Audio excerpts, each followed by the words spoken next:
catalyst I call breath Olympics. To breathe like the wind. Every child, again, is a champion of life force. And we are a culture of shallow breathers with all our smarts. What is that about?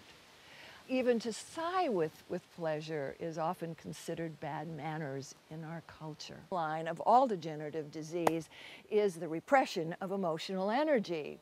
And this energy that we're talking about is life force that breathes.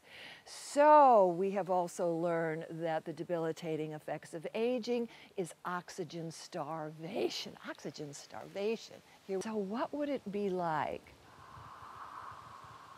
I mean, to really take an audible breath as the wind moving and whispering through the trees. I found in all my work, it's amazing. It's like, it's the scariest thing in the world to open up our mouths.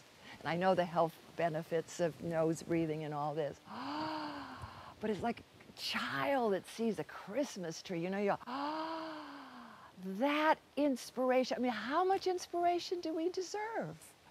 And so those of you who are out there, you might like to explore this for a minute of just this, what I call the great it's life, it's light, it's the sky of the mind, the on the inhale and exhale, that taking in of that nourishment, of oxygenating our bodies. The nervous system loves oxygen. Every cell of our body loves oxygen. So this idea of whispering, breathing as the wind.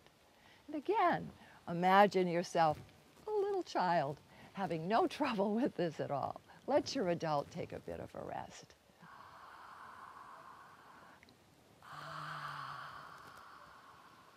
Now, as you'll notice, my knees are sinking and they are rising.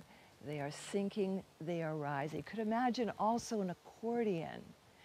And what this is about is getting a natural rhythmical vibration that opens, and it's all of you that opens and all of you releases.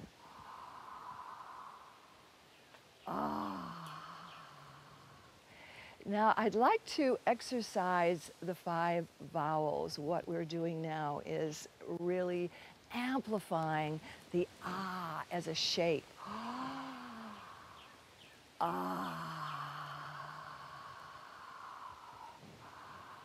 And the is how we stretch and open. It's like the inside of the body.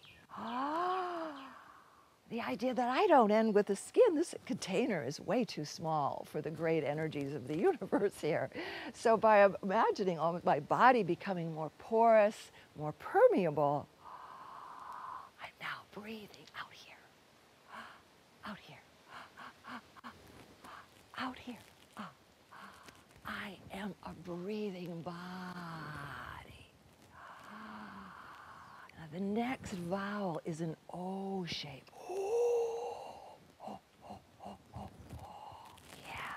So the O opens this whole home of your containment and releases it from the inside out.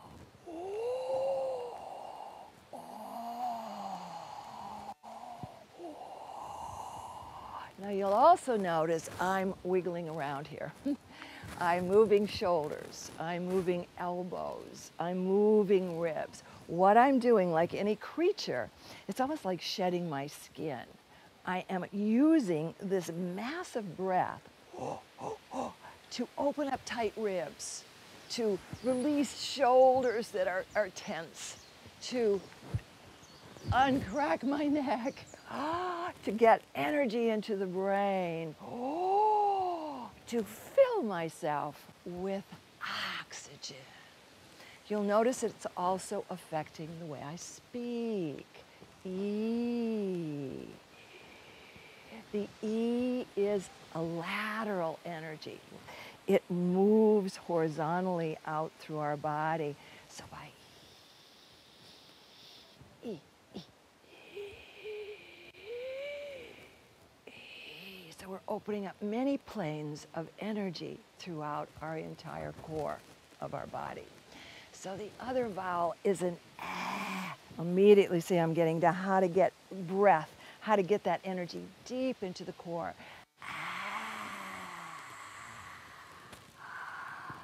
Like passion, that animal, nature. It's such a primal energy that we have.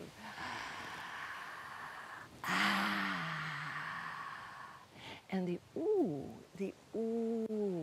vowel is very narrow, where all the energy comes back into ooh, ooh, ooh. We do it when we hug, right? Ooh, ooh. And the idea that these vowels now are the portal. They are the opening core window, the doorway, to allow emotional energy as primal power to come through us as a internal guidance system through life. This is a very different way to look at energy, or emotional energy. So now we have a language, a whispering language of wow, in which to express feelings through the body. And I'm going to go back a sacred actor. Yes, now we have portals to express feelings through the body. You can see I have my nice posture. My mental mind is speaking right now. There's nothing wrong with this. We need these styles of behavior.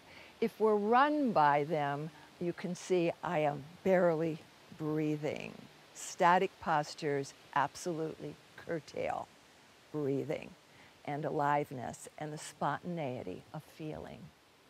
Mostly this kind of behavior, if we're identified with it, is about not showing what we feel, but demonstrating, you could say, emotional attitudes of how we want to be seen, felt, and heard. So with that, hello. Thank you very much for sharing. The moment I can drop into the knees, I can spiral in the ankles. Now I have many, many more options in which I would like to bring this energy out. Now, with these A, E, I, O, U, we have different spinal movements, and these movements are the way energy of emotion moves. It's about a curving spine. Obviously, when I'm sad, I'm not going to have a straight spine. I'm going to let that energy move out of me. And when I feel great and I'm excited and I'm happy, the spine curves and it opens and it fills up magically with all kinds of life force. So the first movement of the spine has to do with a curving, or I should say an arcing of the spine and a rounding of the spine. An arcing and a rounding. Now, this is a fluid motion, but it's missing something without the breath.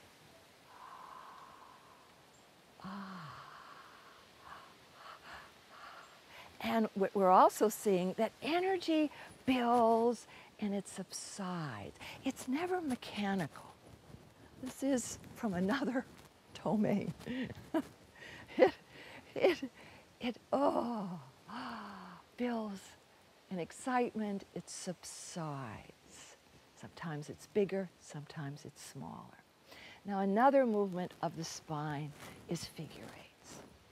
Ooh. See, where all planes wish to be more activated. This is a serpentine, and you could say an undulating motion. Oh, ah, oh, ah, ah. When I speed it up, woo, I have more of a wiggling motion.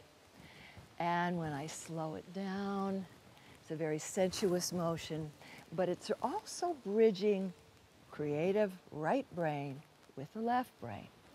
And it creates an amazing balance throughout the whole system. Now the third one, all energy we're finding it's spiraling energy. It's all wave motions of spiraling energy. So obviously the more wave motions we can bring through the body, the more spiraling energies we can move with, the more we come into greater harmony, and I would say greater interconnection with the truth of our nature.